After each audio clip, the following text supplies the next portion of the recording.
I was sipping lean, I was popping pills, I was doing Molly, you know, shrooms, everything. And it was just an escape for me. I was just young, you know, like everybody in the industry and people in the world who experiment and do, you know, just normal growing up things. But my experience was in front of cameras, and I had a different level of exposure and people, and like I had a lot of money and a lot of things. So then you have all these people around me just kind of hanging on, wanting stuff from me. Why does the video end with Justin's younger child self? Why are the teasers? I'm not gonna say it. Why has Justin posted a dozen images of babies on his Instagram with the hashtag yummy? It was hard for me being that young and being in the industry. People take for granted encounter. Why is this party for rich, middle-class people a secret? Yet the performers are children. People on the internet had been saying it for years. He was trying to warn us. He said as much as he could without being heard, and for a long time, most people just scrolled past. But in 2026 something changed. The files finally came out, and suddenly a pop song from 2020 did not seem so simple anymore. Today we are going to follow every thread from a 6-letter word hidden 344 times in classified documents to a music video that many fans now believe was a cry for help hiding in plain sight, and we are going to ask the question the internet is already asking: was Justin Bieber trying to tell us something all along? I feel bad for Justin Bieber right now. I feel like he gave us so many signs and we missed all of them. Have you seen what fans have been piecing together about the Yummy music video? Wait, because I've always wanted to know what yummy means, because everyone's always hinted at like, oh, there's a deeper meaning.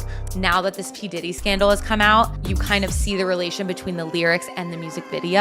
Oh no, I don't know if I'm ready. So if you watch the music video, you see the first scene, it's like a band on stage and everyone in the band is very young. Then Justin Bieber sits down at a table and he's having a good time. There's a sandwich in front of him and you can't see what's inside the sandwich. It's facing him, okay, but it's like face up. Everyone's eating. He's with all these like wealthy, famous, powerful people. Which is simulating a party. Exactly. So then in the middle of the music video, the sandwich turns around and you can see what's inside it. And it's a cherry, which symbolizes purity, youth, virginity, etc. And then at that point in the music video, Justin starts to kind of be like grossed out, and the waiters are bringing him all this gross food and like weird and everyone at the table is eating all the weird and Justin's kind of like, yo, like this is not my vibe. Kind of like Katniss in District 1 for the first time? Exactly. Okay. So then there's a little girl who's like playing an instrument in the band at the beginning of the music video, and she's wearing this all red suit. At the end of the music video, the red suit is taken off and it's like laid over a chair, and the music video ends and it's a plate and it's 14-year-old Justin Bieber, a photo of him, and it says yummy under it. Interestingly, the word yummy appears 344 times in the files. On the surface, many of those mentioned seem completely harmless: desserts at dinner parties, fancy restaurant dates, home baking, normal things. But the deeper you look, the more the word starts appearing in situations that have nothing to do with food. In 2011, a woman named Nadia, believed to be Nadia Marcinkova, Epstein's former assistant and alleged co-conspirator, emailed Jeffrey. She wrote that she had ordered sweet young coconuts from Thailand, and that they were, in her words, very yummy. She then added that she would have them sent to 71st Street with Sarah because, as she said, she did not want Jeffrey drinking juice from old hairy things. And that was not all. Ghislaine Maxwell, Epstein's closest associate and convicted co-conspirator, wrote in one message, just about the only thing the house needs is a yummy guest. That could mean attractive. It could mean charming. But when you are reading a document that describes one of the worst human trafficking networks in modern history, the word starts to feel very different. Maxwell was the enabler-in-chief for Epstein, that these crimes were facilitated by him, and that the jury was persuaded by these victims who came forward and testified. What about this one count, people will ask, on which she was acquitted, enticing a minor to travel to engage in illegal acts? What should we understand about that? So what you should understand is really the two most serious charges in this case were the trafficking counts. So counts 5 and 6, those carry the most significant penalties. Those were the ones where we really heard about the direct involvement of Maxwell in actual sexualized massages with the victim. For all those other counts, those are also very serious. But what we saw is that the jury was just taking its job very seriously. And the government had to prove a number of elements for each of those crimes, which incorporates state law into them. And they're very technical. And we saw that over the course of many days, the jury was really grappling with that one count. But at the end of the day, it likely won't make a significant difference in terms of how Ghislaine Maxwell is sentenced ultimately. So the trial went on for about a month. We know it featured the testimony of 4 women who described their abuse as teenagers in the 1990s and the early 2000s. Tell us a little bit more about what we heard from those women and what role you think their testimony played in the trial and the verdict. Their role was really the most significant in the trial by far. That was really the crux of the government's case here, was the testimony of those 4 victims, while being corroborated by other witness testimony and other evidence. And what we saw is witness after witness, victim after victim, explaining how Maxwell recruited them when they were underage and how she participated in the normalizing of this sexual misconduct, of this abuse, and ultimately participated in the commercial aspect of this. So actually facilitating the payment in exchange for this sexual abuse. And so we saw that throughout, and we really saw a focus on what Maxwell's specific role was in the recruitment, and then even in the actual acts, massaging one of the underage minors, massaging her breast, actually participating in the acts. When Yummy was released, it was already controversial, but for a different reason. At the time, people linked it to Pizzagate, the 2016 conspiracy theory that accused Democratic elites of running a trafficking operation out of a Washington, D.C. pizza restaurant, and using coded language and leaked emails to describe their crimes. Those allegations eventually spiraled into claims involving cannibalism and satanic rituals.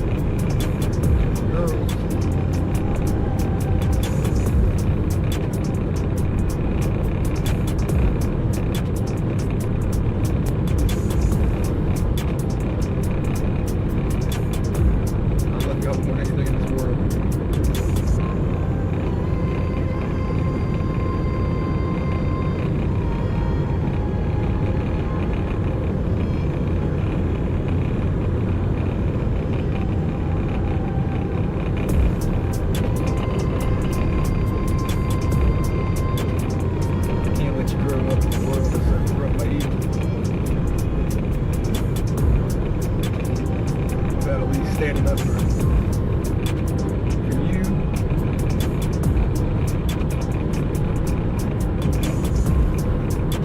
For other children just like you.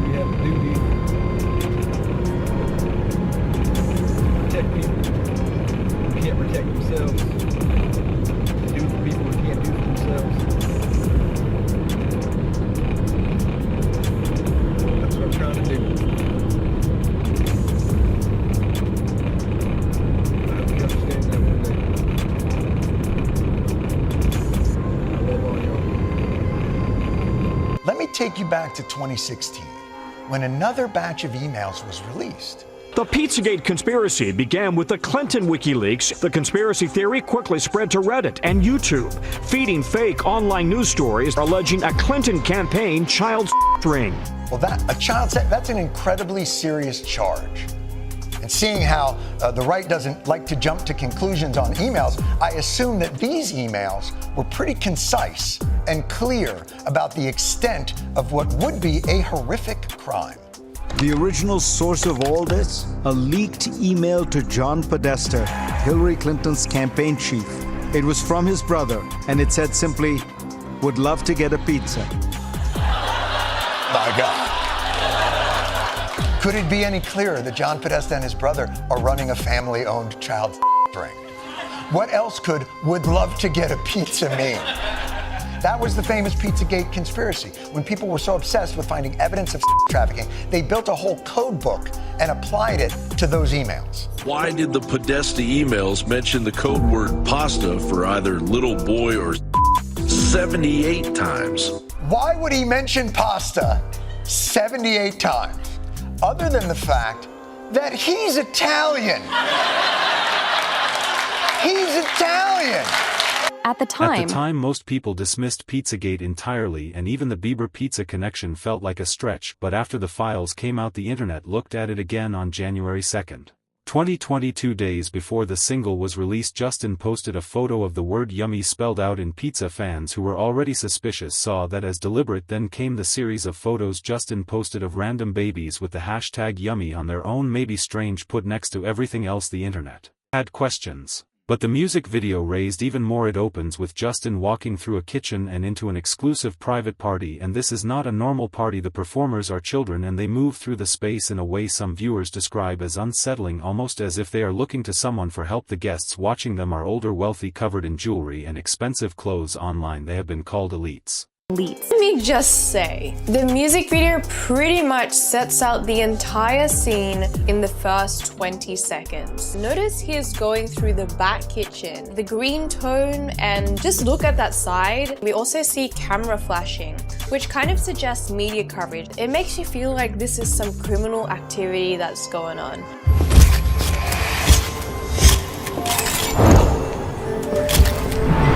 Justin walks in so secretly to this party. It's as if he is so ashamed to be here. Yet when Justin enters, he literally just takes off his hoodie. And this is when we first see children playing musical instruments. Yet as it reveals, everyone at this party is middle-aged. And based on the costume design and setting design, it's obvious that this party is catering towards richer adults. All these points directly link with the original setting of the Pizzagate theory. And ironically, even though this music video is called Yummy, the food is absolutely disgusting. Jelly and this fish thing. I'm not even going to talk about this cake. You'll notice throughout the video, no one actually goes and eats their food decently. You have all these weird sort of habits, such as feeding it to each other by hand. We also have picky eaters just grabbing the tops. There are knives and forks provided, yet no one actually uses it. The only time we actually see them eat is when we get these disturbingly close-up shots. I mean, look at this lady just aggressively eating these chips. And okay, this scene just gets me right up. I don't know about this. There is nothing yummy in this actual party. They're here clearly for something else. Overall, it just makes you feel uncomfortable. And again, you know there's something off. Now, before we talk about the significance of children in this video, I just want to talk about Justin Bieber himself first. I know he's not a child, but he seems to play a different role in this music video compared to the older characters. Justin Bieber comes in with the most cute casual castle pink outfit that is considerably ripped despite his net worth. Justin is the only one who actually seems to eat the food and enjoy it. He's actually getting mind blown away by this disgusting food. When the party gets more wilder, eventually we see his face and eyes just change during the video. I mean, look at this part. His chin just, yo. Could this symbolize hallucinations or getting drugged? Or maybe just consuming too much alcohol for the night? During the climax, he is dancing in the very center of the table. But in this scene, his cute candy necklace that he's been wearing the entire time disappears, and it's replaced by this silver chain. His scrappy jumper also disappears. It's as if he has turned into one of them, or one of the elite. Or he has been subject as a victim or a witness throughout the storyline in this party. After all, he seems to be hallucinating or tricked to eat the disgusting food in this video. At the end of the video, Justin is alone at his table, and we then see this cake, which reveals underneath Justin's younger self's face. It is just so questionable. There is absolutely no reason whatsoever to include Justin's younger self plate if it really was about his love life. Something about toes curling and stuff. Yeah, it is what it is, right? Yeah. I'm married, you know? Yeah. And I did a little bit of digging through the director's online presence, found the trailers. And let me just tell you, these teasers, my favorite evidence to this entire analysis.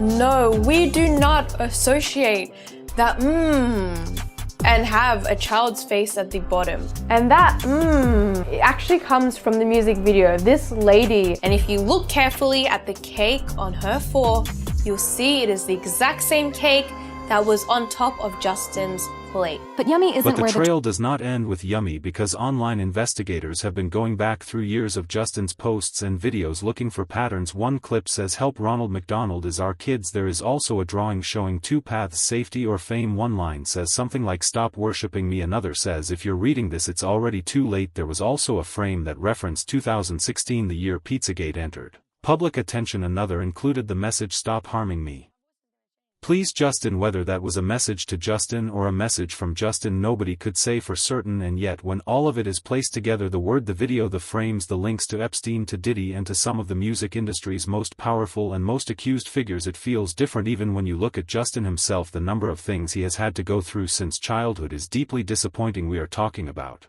arrests, reckless behavior, public outbursts, and a growing sense that something was not right. The media framed it as a bad boy phase, but in reality it looked far more like someone falling apart under pressure. One user on Reddit spoke about this, saying people have been assuming he was abused since he was a kid. People forget that when he was still literally a teenager, people openly laughed about the idea because no one wanted to admit he could sing. So they invalidated him by joking that he had slept his way into the industry when he was still an underage boy. That later turned into serious concerns when he was in his early 20s, involving completely different people who treated him extremely inappropriately. Then it happened again when this video came out, then again when the Diddy case happened, and now it is happening again. We may never know what did or did not happen to him, but he has cried while talking about the industry being dangerous for kids, spoken openly about serious mental health struggles, and admitted to being suicidal. That makes it even worse that people regularly use traumatic rumors about him for performative sympathy content, only to go back to hating him when he starts acting unwell and upset in response, especially when almost no one showed real concern when he was still a child. Amid all of this, the relationship between Justin Bieber and Sean Diddy Combs has become a major talking point in recent years, especially as people look back at Justin's early career through a different lens. When Justin first entered the music industry as a teenager, he was quickly introduced to powerful figures in the industry, including Diddy, largely through his connection with Usher. At the time, their interactions were seen as normal for a young artist being welcomed into the industry. However, resurfaced videos have changed the way people interpret those moments. One of the most discussed clips shows Diddy talking about spending 48 hours with a teenage Justin and describing it as something they could not really disclose. A video of Justin Bieber and P. Diddy has resurfaced and is going viral. Justin was only 15 years old at the time and P. Diddy was 40, and people are calling it creepy, among other things. Take a look. Justin, you ever seen the movie 48 Hours? Right now, he's having 48 hours with Diddy, him and his boy. They're having the times of their lives, like you know, where we hanging out and what we doing. We can't really disclose, but it's definitely a 15-year-old's dream. You know, I have been given custody of him. You know, he signed to Usher. I had legal guardianship of Usher when you know he did his first album. I did Usher's first album. I don't have legal guardianship of him, but for the next 48 hours, he's with me. So and we gonna go full crazy.